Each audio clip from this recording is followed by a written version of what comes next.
बताएगा, बैठ जाओ लाला।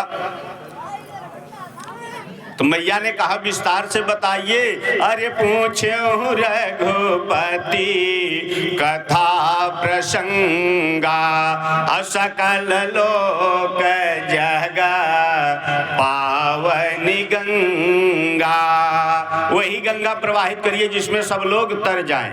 यह सत्संग रूपी गंगा, यह गंगा कहाँ बहती हैं? संतों के समागम में बहती हैं, विद्वानों के समागम में बहती हैं, भक्तों के समागम में बहती हैं। इसलिए इस ज्ञान गंगा में इसे ज्ञान गंगा कहा गया है। जो इसमें गोता लगाता है ना, वह परमहंस की तरह से हो जाता है, परमहंस हो जाता है। इसलिए इसमें सावधान से देवी सुनना। अब बहुत बढ़िया है, एक दुई जन्म की कथा बताएंगे, वैसे राम जन्म के हेतु अनेका। कहें भोले बाबा बता दीजिए थोड़ा विस्तार से। कहें विस्तार से बताएं तो सुनिए। हरे एक बार भो पति मन माही, औ भई गलानी मो रे सुत नाही। राजा दशरथ पूर्व जन्म के मनु थे, मैया कौशल्या शतरूपा थी।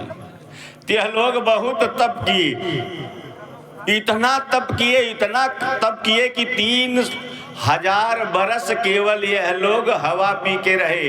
बार बार देवता आने लगे, इंद्र आने लगे, दिग्पाल आने लगे, लोकपाल आने लगे, शिव जी आने लगे, ब्रह्मा जी आने लगे कि वर मांगो क्या चाहिए। कुछ नहीं मांग रहे हैं, बैठ के केवल प्रार्थना कर रहे हैं, भगवान के 12 अक्षर नाम मंत्र का जप कर रहे हैं। जब आकाशवाणी हुई कि अब वर मांगो राजा, क्या चाहिए? राजा ने कहा सरकार, आपको देखने के बाद क्या चाहिए? मन में यही इच्छा हो रही कि आपके समान मैं पुत्र पा जाऊं। भगवान ने कहा कि अपने जैसा पुत्र हम कहाँ खोजेंगे, मेरे जैसा पुत्र कहाँ होगा। आप मेरे धाम में चलिए, जब समय आएगा तो मैं आपके यहाँ अवतार लूंगा। मैया शतरूपा से कहे कि देवी आपको क्या चाहिए?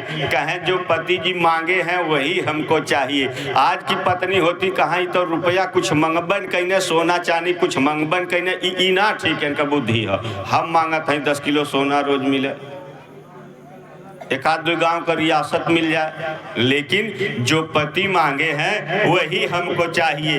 अरे जो स्वरूप बस शिव मन माही, जेहि कारण मुनि जतन कराही। देखहि हम स्वरूप भरि लोचन, कृपा करहु प्रणतारित मोचन।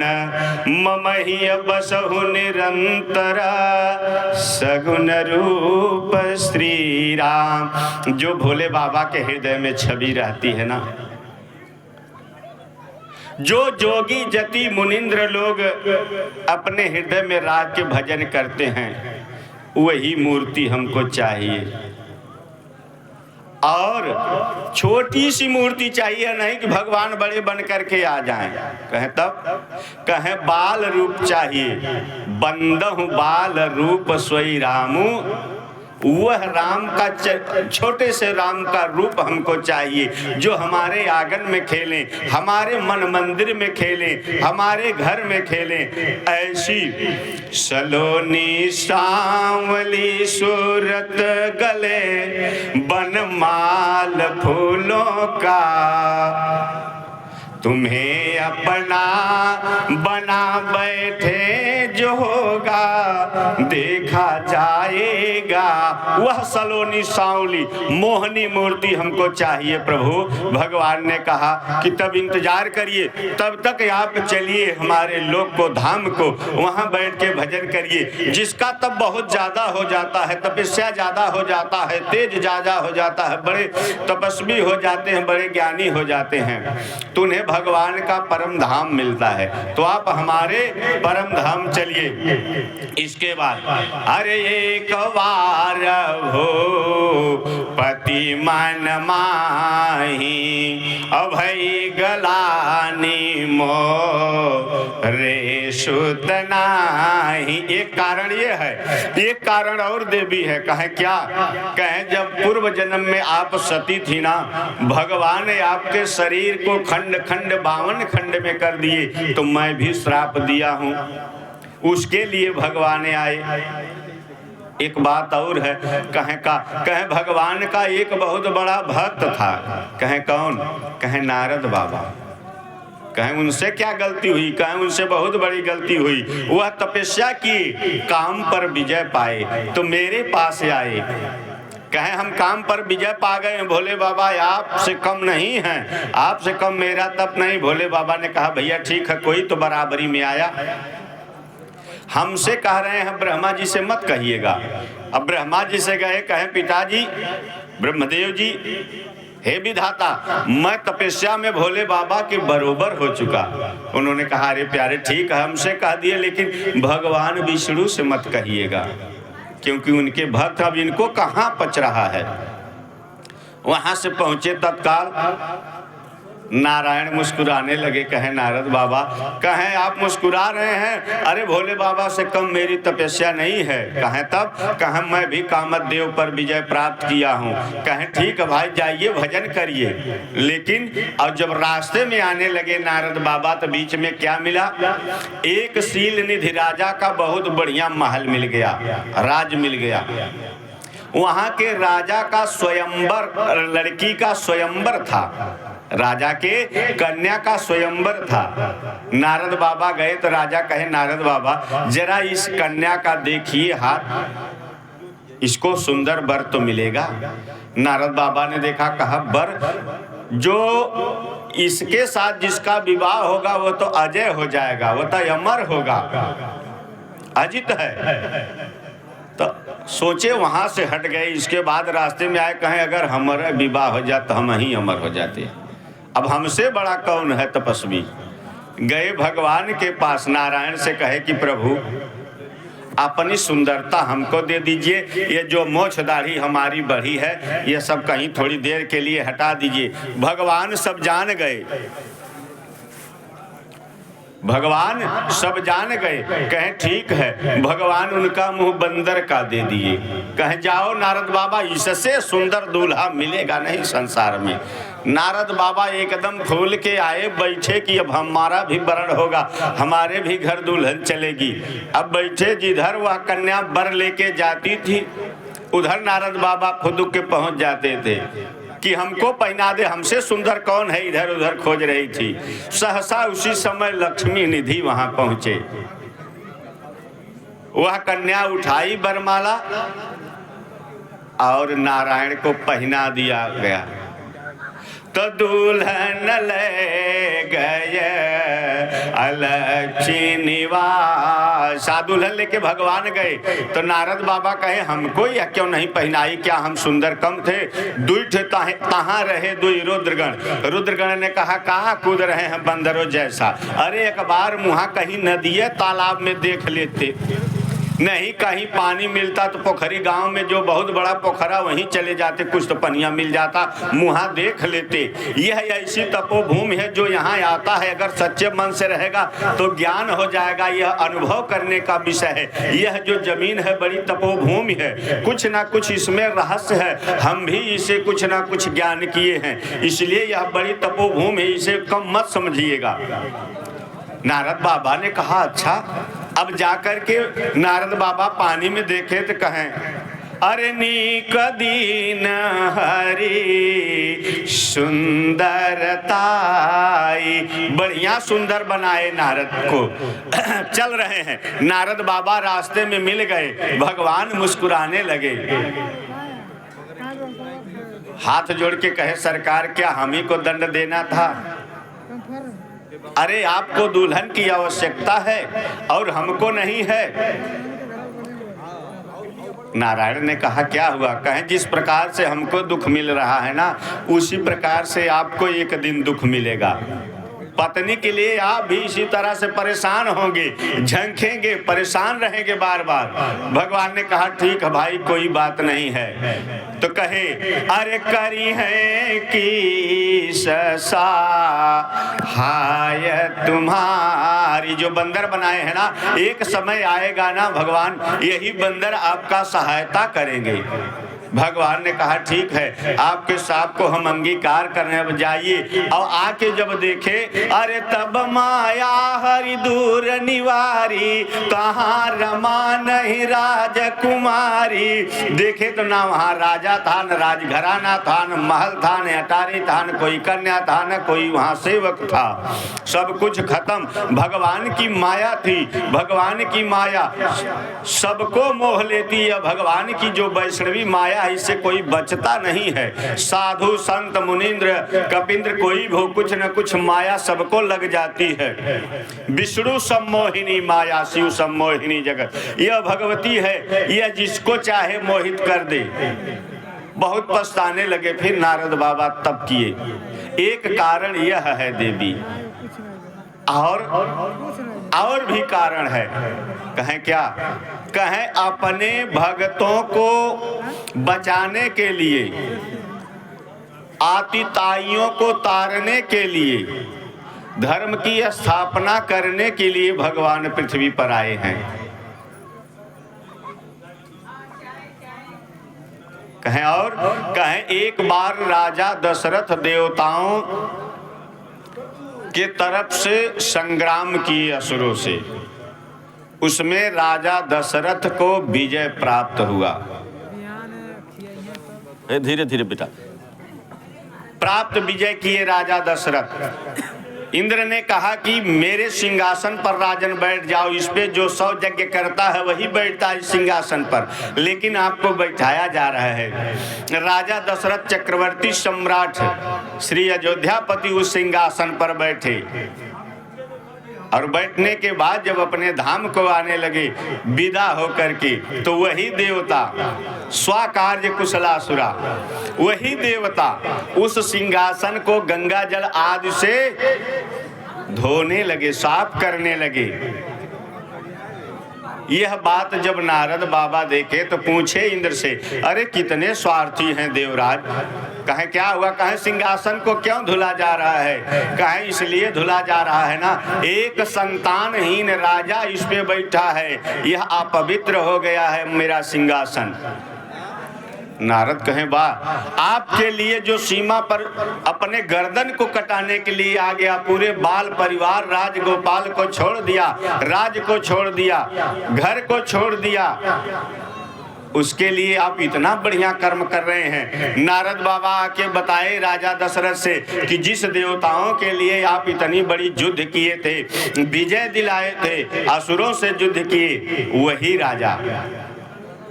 वही राजा इंद्र देवेंद्र सिंहासन को गंगा जल से धुल रहा है। राजा दशरथ ने कहा क्यों सरकार? कहें इसलिए कि आपके पास कोई संतान नहीं है। सबको यह मालूम था कि राजा दशरथ को संतान नहीं होगी, लेकिन राजा दशरथ को यह मालूम था कि हमें पुत्र होगा, जरूर पुत्र होगा। कैसे? अंधी अंधा का जो श्राप लगा था श्रवण कुमार के माता पिता का, इसलिए राजा दशरथ को विश्वास था आज नहीं कल हमको जरूर पुत्र की प्राप्ति होगी। बड़ा अच्छा है, सुंदर संवाद है। राजा दशरथ इसी तरह से सुबह के समय निकले, और जो लोग जैसे मॉर्निंग वॉक करते हैं, सुबह सुबह टहलते हैं, तो राजा दशरथ सुबह में उसी समय टहल रहे थे। एक चतुर्थ श्रेणी का कर्मचारी बड़का कूचा लेके, बहुत बड़ा, उसमें पैना डंडा लगाए हुए, लाठी लगाए हुए साफ कर रही थी। वह राजघराने की जो सड़क है, जो गली है, बगीचा है, उसी रास्ते राजा जा रहे थे। देख करके मुख को मोड़ ली और कहने लगी, अरे होत भीनु सारे हम देखली निरबंसी, याक मुहवा त कैसे दिनवा बीतिए राम। कहने लगी, ताना मारने लगी। राजा सुने, कहे कि ये तो बड़ा गड़बड़ है, हमारे लिए इतना बड़ा संकट। राजा मुकुट उतार दिए, पैर का जो भी पदतान था, खड़ाऊं आदि जूता चप्पल सब हटा दिए, अस्त्र शस्त्र तलवार खड़ग ढाल सब रख दिए, घोड़ा आदि सब छोड़ दिए, अकेले निकल गए। कहाँ? जब आदमी परेशान होता है तो गुरु को खोजता है। गुरु और पुरोहित घर के दो ऐसे सदस्य हैं, इन्हें सदस्य माने, चाहे घर का आदर्श माने, चाहे परिवार माने, चाहे इन्हें गुरु माने, पुरोहित माने। जब आप बहुत बड़े संकट में रहते हैं, जाते हैं उस पुरोहित उस गुरु के घर, तो वह आपको अच्छा मार्गदर्शन करता है। अगर गुरु अच्छा है तो जो पूरा हित करे उसे पुरोहित कहते हैं हिंदी भाषा में। तो वहां गए, राजा को देख करके एकदम चकित रह गए गुरुजी। गुरुजी, वशिष्ठ ने कहा, राजन, कोई राजा आक्रमण किया है क्या अवध में? यह दशा कैसे आपकी हुई है?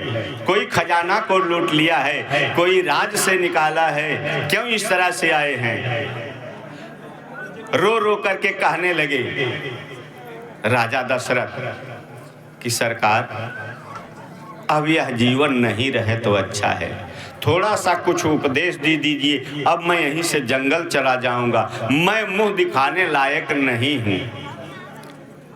वशिष्ठ ने कहा, क्यों, क्या कारण है, क्यों नहीं मुंह दिखाएंगे? कहें बताएं, कहें क्या? कहें दुनिया में निःसंतानों का हर संसार अधूरा रहता है। दुनिया में निःसंतानों का हर संसार अधूरा रहता है। गुरुजी ने कहा, आगे बताइए। कहें जब तक ना खिले गोदी में सुमन, हर जब तक ना खिले गोदी में ललन, है संसार अधूरा रहता है, जब तक ना खिले गोदी में ललन। गुरुदेव ने कहा कि अरे जब मैं हूँ आपके साथ तो आपको क्या कष्ट है राजन? आपको पुत्र होगा। कौन कहा कि आप पुत्रहीन हैं? आपको पुत्र चाहिए? राजा ने कहा, सरकार यह कृपा हो जाती तो बड़ा अच्छा रहता। कहें एक नहीं चार पुत्र हैं आपको, आपको 4 पुत्र प्राप्त होंगे। इस तरह से कौन कह दिया कि आप पुत्रहीन हैं? एकदम आप तैयार हो जाइए, पुत्र होगा। चलिए यज्ञ किया जाएगा। यज्ञ एक ऐसी व्यवस्था है, ऐसी यह चीज है, ऐसा यह करने योग्य है व्यवस्था कि अगर आप यज्ञ करेंगे, यज्ञ से हर चीज मिल सकता है, हर वस्तु मिल सकता है, धर्म अर्थ काम मोक्ष यह सब मिल जाएगा। लेकिन मन अच्छा होना चाहिए, विश्वास अच्छा होना चाहिए। गुरुदेव आए और बिहार में श्रृंगी ऋषि का आश्रम है। अरे श्रृंगी ऋषि वशिष्ठ बुलावा, अपुत्र हेतु शुभ यज्ञ करावा। बुलाए, कहे चलिए अभी यज्ञ होगा, काम बन जाएगा। कहे कैसे? गुरुदेव आप करिए, आपसे अच्छा कौन यज्ञ करने वाला है? कहे नहीं, यज्ञ करने का अधिकार अब हमें नहीं है। गुरुदेव वशिष्ठ को साफ था, यह कभी और बताएंगे। यह काम करेंगे बहुत बढ़िया श्रृंगी ऋषि, उन्हें बुलाया जाए। वह यज्ञ के आचार्य हैं। आज तो सभी लोग आचार्य बन जाते हैं। अब जैसे भाई कोई कष्ट में ना पड़े, अपने आप को कुछ ये मत कहेगा कि पंडित जी इस तरह से कह रहे हैं। कोई डॉक्टर होता है कान का, कोई नाक का, कोई गला का, कोई फेफड़ा का, कोई हृदय का, कोई हाथ का, पैर का। लेकिन हमारे गांव के जो डॉक्टर है ना, छोटा सा लिए रहेंगे झोला, उसमें दवाई सारे रोग की रहेगी। लेकिन बड़े डॉक्टर केवल अपने विषय की दवा देंगे। तो श्रृंगी ऋषि वशिष्ठ बुलावा, आए, यज्ञ पुत्रेष्टि यज्ञ हुआ। यज्ञ का अलग अलग नाम है। पुत्रेष्टि यज्ञ शुरू हो गया, अब यज्ञ होने लगा, यज्ञ पूर्ण हुआ, और जब यज्ञ पूर्ण हुआ तो हव्य मिला। हव्य जब मिला तो राजा को दे दिए, महाराज अपने रानी को जिसे चाहे दे दे। राजा ने कहा झगड़ा हो जाएगा। कहे क्यों? कहे हमारे पास 3 रानियां हैं, तो कहें आधा आधा करके दे दीजिए, खा लें, पुत्र हो जाएगा दुई को। कहें ठीक है, राजा दे दिए। आधा कौशल्या को मिला, आधा कैकेयी को मिला। सुमित्रा वैसे बैठी थी, लेकिन रानियों में आपस में बड़ा प्रेम था। थोड़ा सा सुमित्रा को कौशल्या दे दी खीर, और थोड़ा सा कैकेयी। यह तीनों रानियां हव्य को ग्रहण की भगवान का स्मरण करके। और जब समय आया, हर जा दीन से हरि गर्भ आयो। जिस दिन से यह हव्य खाई, यह मालूम पड़ा कि यह किसी अच्छी शक्ति का आवाहन हुआ है। बड़ा सुखद वातावरण हो गया। धरती जो अधर्म से कांप रही थी, अत्याचारियों से कांप रही थी, परम सभीत धरा अकुलानी, अब वह संतुष्ट हो गई कि लगता है भगवान के आने का समय हो गया है। सारे लोग, देवी देवता, यक्ष नाग गंधर्व किन्नर राक्षस भूत प्रेत बेताल स्थावर जंगम उद्भिद पिंडज जराजु, सारे लोग खुशहाल हो गए। लगता है कि भगवान आ रहे हैं पृथ्वी पर। जगह जगह स्वास्थ्य वाचन होने लगा, मंगल श्लोक पढ़ा जाने लगा, आरती घंटा घड़ियाल बजने लगा, शंख बजने लगा, भगवान की आरती होने लगी। सारे देवता बड़े खुशहाल हुए। तो भगवान भोले बाबा ने कहा कि अब लगता है कि हमारे राघव आने वाले हैं, हमारे प्रभु आने वाले हैं पृथ्वी पर। तो सभी लोग मिलके हाथ जोड़ के भगवान की प्रार्थना करेंगे, तो हो सकता है परमात्मा आ जाए। ठाकुर जी आ जाएंगे, अवतार लेंगे, अपनी लीला करेंगे, लीला सब लोग देखेंगे, बड़ा अच्छा होगा। अच्छे अच्छे भक्तों को तार देंगे, आतिताइयों को मार देंगे, और जो भी यह फैला हुआ है अधर्म, उसको नष्ट कर देंगे। भगवान धर्म की स्थापना करेंगे। तो भगवान आने वाले हैं, सब लोग मिलके भजन करेंगे। यही बात देवी धरती को समझाए भोले बाबा। कहे क्या? कहे हरि व्यापक सहरा वस्त्र समाना, अप्रेमत प्रकट होहि मैं जाना, प्रेमत प्रकट होई मैं जाना।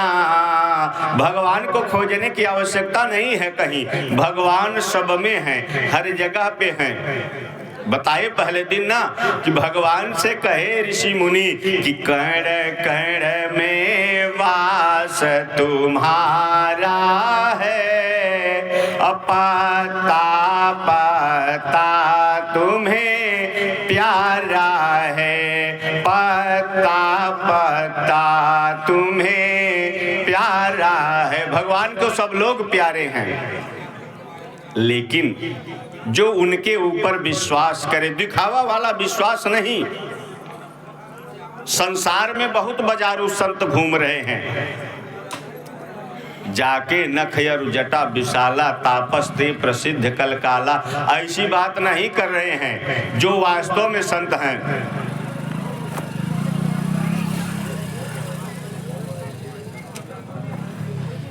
ऐसे संतों की बात मान के सब लोग भजन करने लगे कि श्रीमन नारायण नारायण हरि हरि, श्रीमन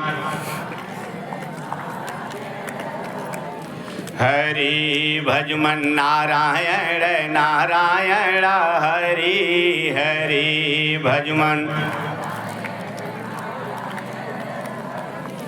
हरि भजमन नारायण नारायण हरि हरि।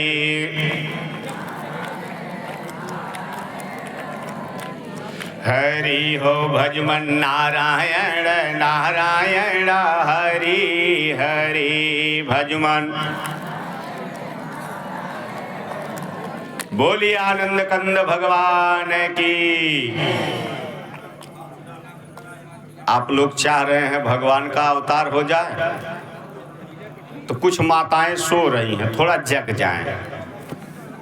बूढ़ा माई का कैसे समय पास हो ले, या तो पतोही से झगड़ा करके, या तो छोटे मोटे बच्चों को खिला के, दुइया रास्ता है और कुछ करना है नहीं। माता जी आई सत्संग में, सत्संग सुनने आई तो सो गई, और जब सो गई तो घर गया बच्चा, कहा कि ये बताओ दादी क्या सुन के आई हो, सत्संग में क्या होता है।